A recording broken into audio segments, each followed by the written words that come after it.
Good morning. So, appreciate Dennis. I always appreciate his humility and his transparency when he speaks.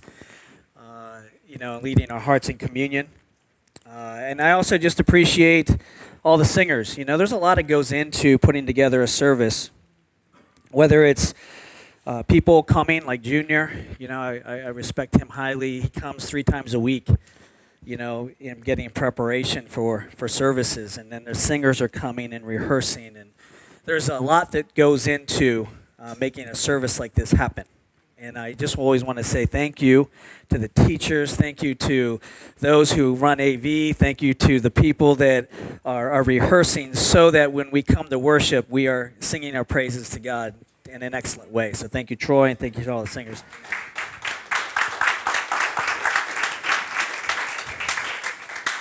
So today, we're going to start talking a little bit. We've been talking about gratitude. Thank you. We're talking about gratitude and thankfulness. And so in line of that, we're going to be doing a lesson today about the significance that the Bible teaches us about stacking stones. There are a couple of different times in the scriptures it teaches us or tells us about examples where stones were being stacked. And maybe you've never heard this. Maybe this is something new that you're just not aware of. It doesn't fall into the typical scriptures or stories that we hear about on a Sunday, whether it's talking about Noah or Jesus and different things, stories that we're familiar with. This is a little bit obscure. It's off to the side a little bit, but I think it's a powerful statement when we talk about gratitude. When you think about what Dennis shared in communion about having access, we have access because of the cross. We have access to things in the scriptures because of lessons that were taught that God was teaching his people. And stacking stones was one of these. And so I always love the way God's Spirit works. I never talked to Dennis. Didn't talk to, and how God always works all these things out. And I just sit here and I get to watch it unfold. And I go, God, you're awesome. It's just like amazing how that all flows together. So we're going to talk a little bit about stacking stones and the powerful reminder of God's faithfulness. And I have to multitask. So here you go. So we have stacking stones. Reminders of God's faithfulness. And we're going to look at Joshua. So you can be turning your Bibles over to Joshua chapter 4. And in Joshua chapter 4, first of all, if you're looking for an incredible book to read and you have not really read your Bible, let me tell you something. Read Joshua. If you're wanting to hear about epic battles, right? God doing amazing things, stopping the sun. All of this is in Joshua. And so I want to encourage you, if you've never read it or it's been a minute since you have, I want to encourage you to take time to definitely read through Joshua, because you're going to find that it's rich in just how great and amazing God is. And it wasn't just then. God is amazing today. He is just as equally as powerful today as he was then. At times, just like the Israelites, we get the joy of reading and we go, what were they thinking? How could they just drift like this? Why could they not follow God? Why did they question him all the time? Why? Are we any different? Really? Are we really any different? We come to church, we check a box, and then we leave, and sometimes I don't act anything like sometimes the scriptures are saying. I tend to grumble and complain quickly. Am I any different than the Israelites? Am I any different than anybody in the scriptures? No. And so God expects more from me. He expects more from all of us. We've got a number of, I got 3 points. And the 3 points are this: remembering God's past faithfulness. The second one is establishing a memorial for God's work, and then finally passing on a legacy of God's faithfulness. So we're going to start off with remembering God's faithfulness. And in Joshua chapter 4, it starts in verse 1. And when the entire nation was on the other side. Let me stop here and just tell you set this up a little bit. The Israelites had been freed from slavery in Egypt. The fathers and mothers of these people spent 40 years wandering in the desert. Why? Because they questioned God every step of the way. They did not trust God at all.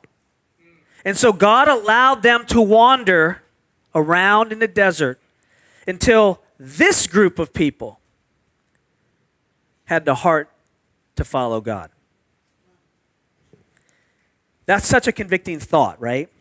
That God can allow me to wander sometimes, not because I'm honoring God, because maybe I'm not remembering him the way I should. And if you're visiting with us or you're studying out the scriptures, I want to encourage you, God has a plan in your life. Whether or not you seek it is truly up to you. This is not a forced thing. It's a heart thing. And you have to see the need, and I hope today, if anything you get, is you understand how God has been orchestrating your life in such a way to bring us all to a point to see our need for God. But Joshua, he was there at the beginning. If you remember, Joshua was one of the spies that got sent out to look into the land, and he was the only one that faithfully came back and said, we can take this.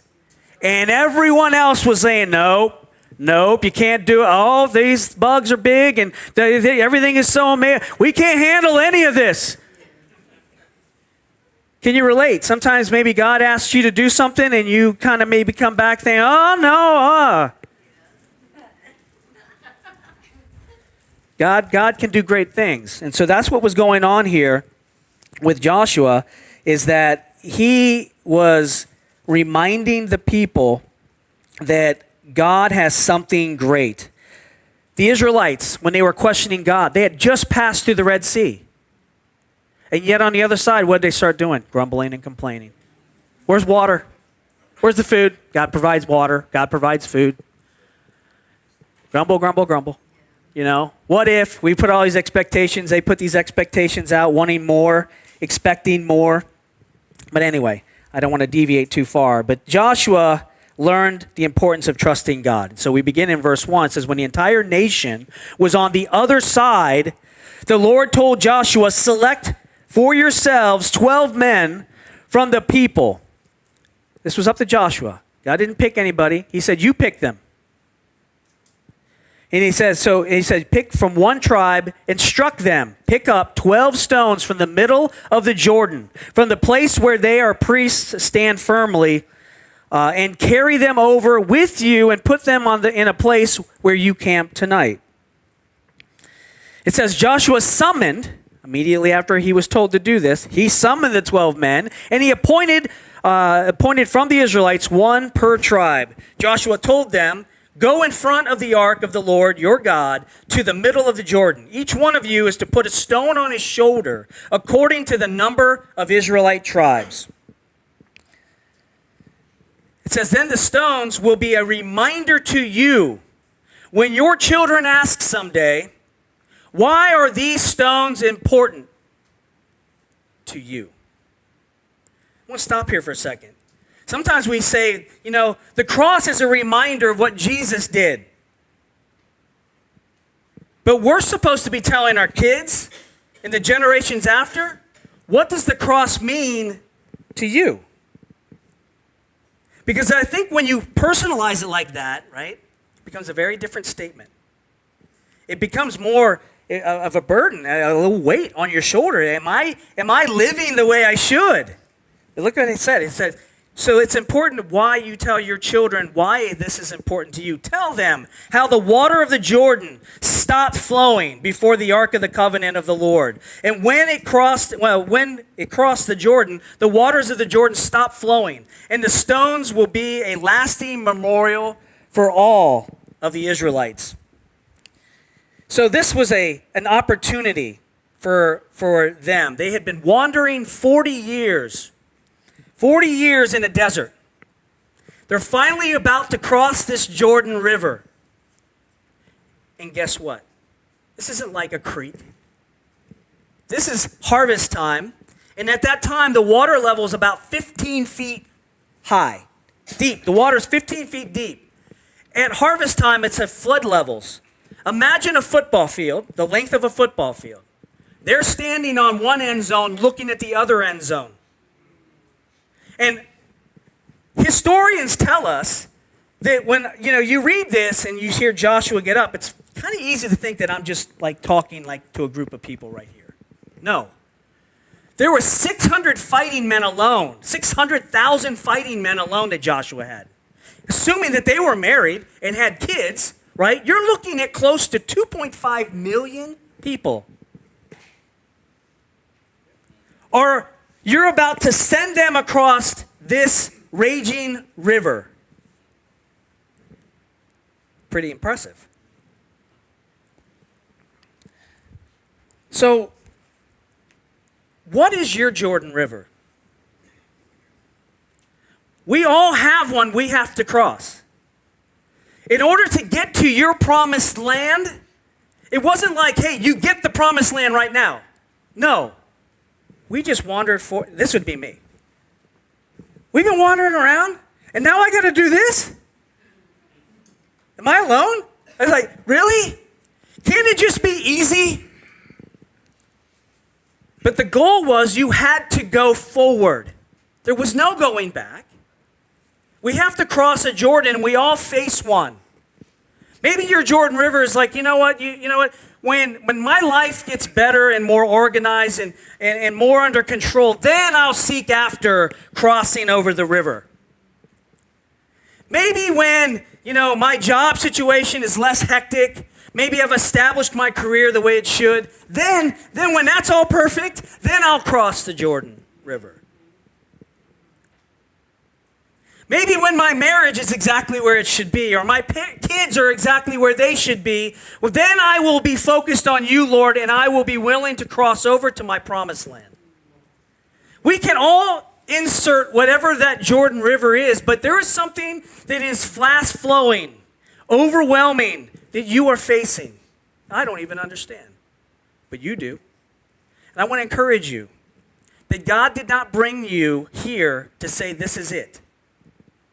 He brought you here that said that even though there's this vast river, it seems overwhelming and you don't even know how to get across it, you're exactly where you need to be. Because you've got to get through it to get to the promised land. We can't revert back, right? We got to continue to move forward. Our biggest regret, honestly, guys, in life is missed opportunities. We have an opportunity to have a relationship with God. And for some of us, we are choosing that. And maybe during this course and this path in your life, it's been a little bit difficult. Maybe your commitment isn't quite as firm as it once was. But you're still moving forward. Maybe you're going, you know what, I grew up going to church. I just don't really think that this is my cup of tea. Maybe this isn't really for me. I don't know what God's plan is for me. Well, God has a plan for you. And it isn't what the world offers you. It's what the scriptures promise us. This world is not our home, right? We are just a passing through. We sing these songs. Do we understand the words? Our treasure's laid up somewhere beyond the blue. But does my life reflect that sometimes? Do I really go after this promised land? Do I move forward? Or is my spiritual walk is just what I do on a Sunday? Right? Am I really living this out in my house? Am I living it out with my wife? Am I living it out before my children? Do they see that I have a course marked out for me? Right? And for all of us, we have a Jordan River that we have to get through. It's different for each of us. But don't have any regrets, right? So we got to remember God's faithfulness. He delivered them. He allowed them to cross over. And God has worked in your life. I want to remind you of something. And it goes to the second point about establishing memorials. You need things in your life, as I do, to remind me of what God has done. Because when life is hitting you square in the face, and you are facing challenges, and that river seems uncrossable, it's very easy to start thinking, God doesn't hear me. God doesn't care. Why even try?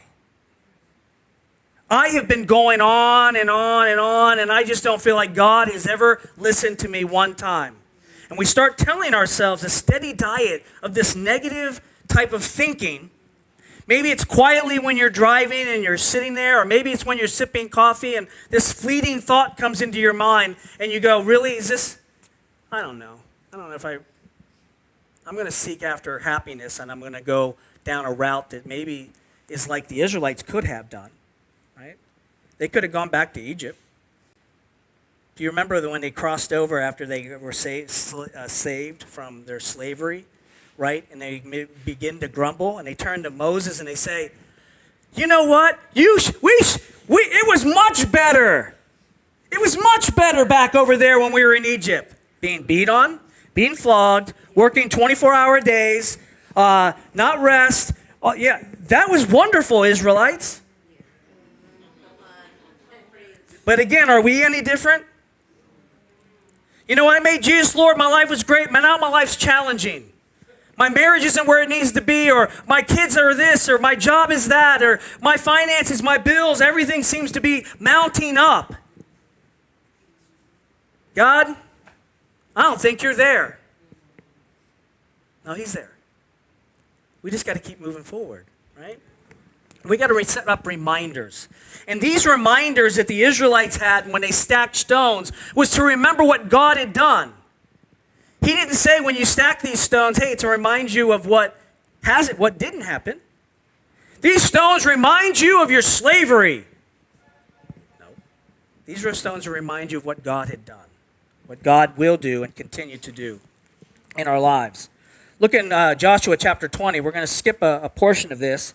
But it says, now Joshua set up in Gilgal the 12 stones they had taken from the Jordan. He told the Israelites, when your people someday ask their fathers, what do these stones represent? Explain to your children, Israel crossed the Jordan River on dry ground. For the Lord your God dried up the water of the Jordan before you while you crossed over. It was just like when the Lord your God dried up the Red Sea before us while we were crossing it. He has done this so that all the nations of the earth might recognize the Lord's power, and so they might always obey the Lord. That was the reason. That was the purpose, that people would acknowledge and see God. They stacked stones to remember.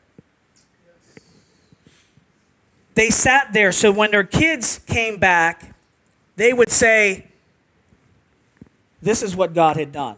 But more importantly, sometimes when we stack stones, we need to do it because it needed to remind us not that going back the other way is almost a stop sign.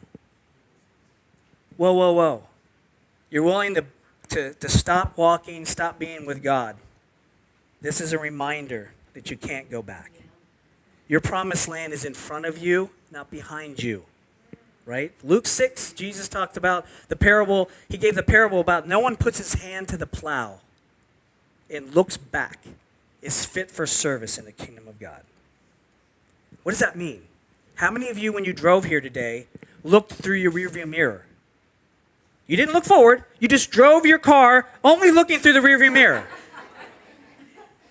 Not a good thing. If my kids, and sometimes when my son was young and he cut the grass, I thought he was mostly cutting the grass overlooking his shoulder because the lines were just all over the place. No, we have to look forward. We can't look back. And these stones were a reminder to the parents, but more importantly, brothers, I want to take a moment to talk to you. God planned that the men would be the ones teaching their children. It is not the time for us to back up, to be shy, to be quiet in our homes and in our lives and where we are. There are needs and opportunities all around us. And either you will stand up and move forward because God has called you to do that, or you will excuse yourself and turn back. And the reminding of the stones is saying that God brought you somewhere, and going back is not the option. You've got to move forward. And men, your children, and your children's children, and the children after them, just like here, they need you. They need you to be the example. They need you to be engaged. If we don't have reminders, we run the risk of turning back. We run the risk of just cashing out. Church isn't just a one day a week thing. Our relationship with God is a 24-hour, 7-day a week quest to be like Jesus. But how much time do we really devote? Is it just this 1 hour? Or are we really devoting a life and a transformed life every day? It's our choice, right? But I think when we remember what God has done, it helps us to stay on course and not go back. I would like, at this time, to have Raul and Angeles come up here. Now, I will say this. I want to can you please come up here?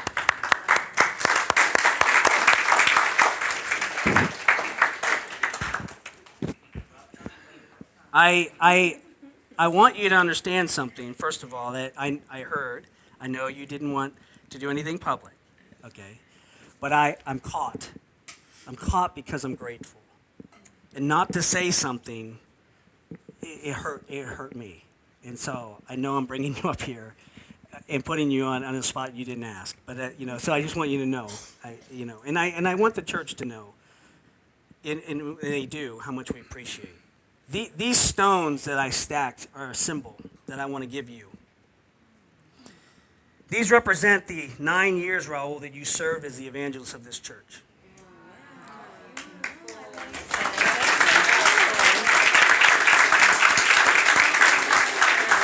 Each one of these stones were picked by all of the core group leaders that you handpicked and all the board members that the church voted for. And so they all picked these stones, and each one of these were all picked. They can tell you when another time, that's my stone. The sand that makes up the base of this was sand from all of the small group leaders, minus you guys. They went and collected sand from the shores of Lake Mineola. And so this all made up this base, okay? And I want you to remember that wherever God takes you, that God used you guys. Yeah. That's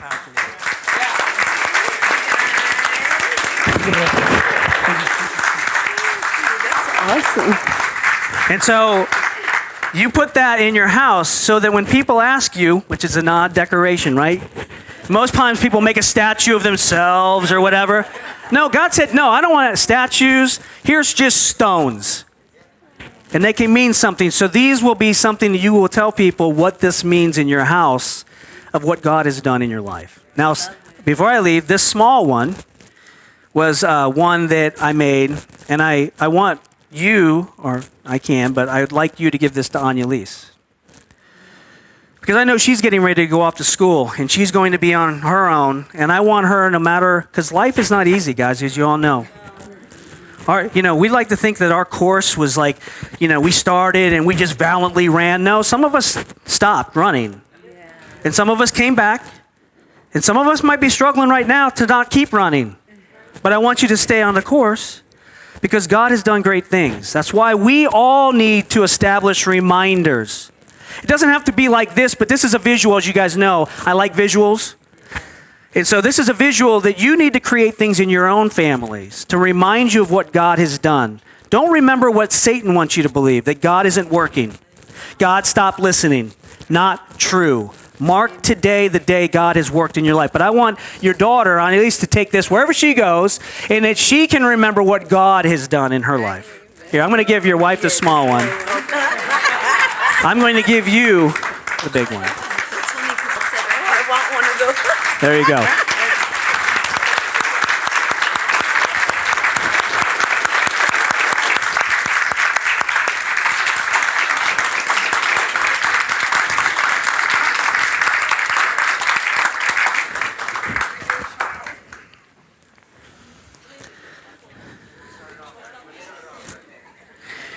So we have to remember God's faithfulness. We have to establish memorials in our lives for what God has done. And finally, we need to pass on a legacy of God's faithfulness.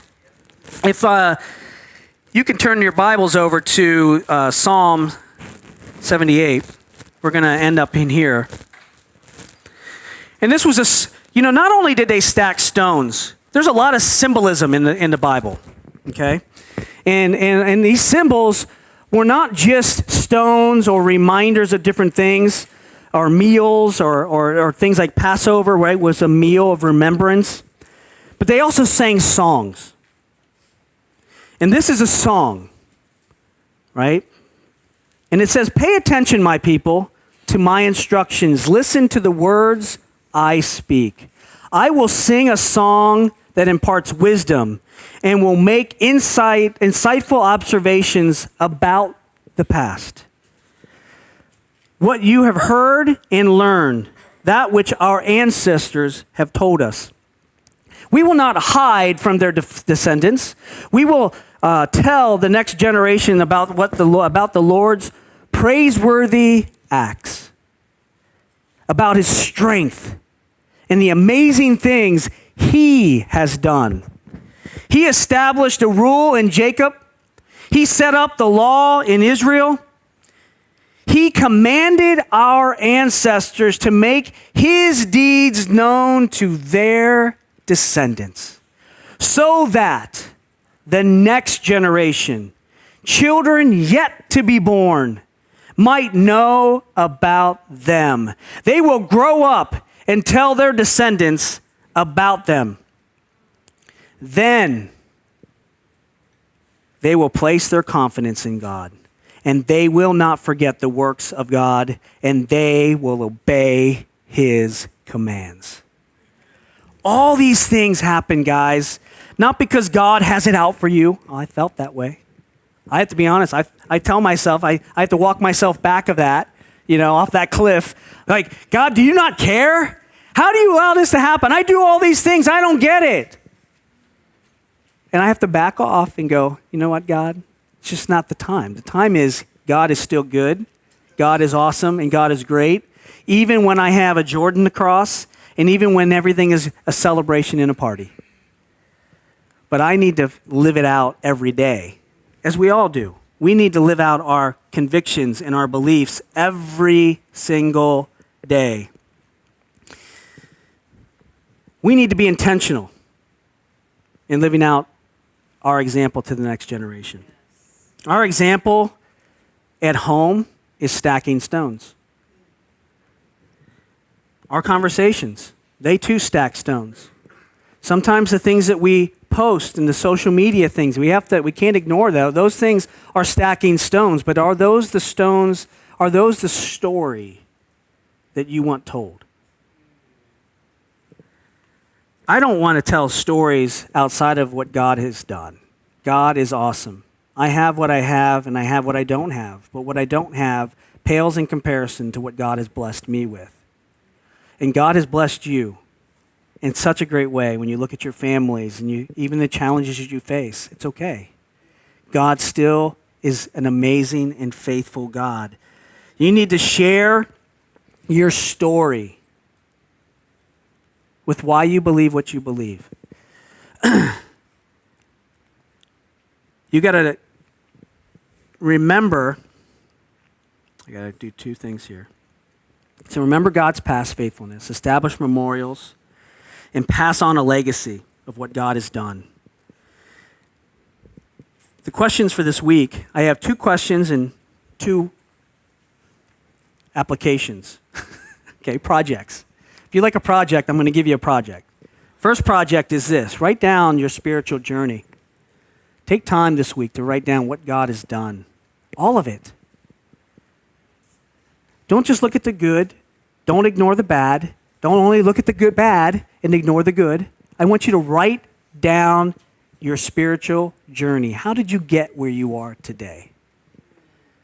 And then hopefully that spurs you on, and it's an opportunity to share that with others. Okay? Second thing is I want you to build a memorial of your faithfulness, to God's faithfulness. You don't have to do something like I did here, but you can do anything that is a reminder.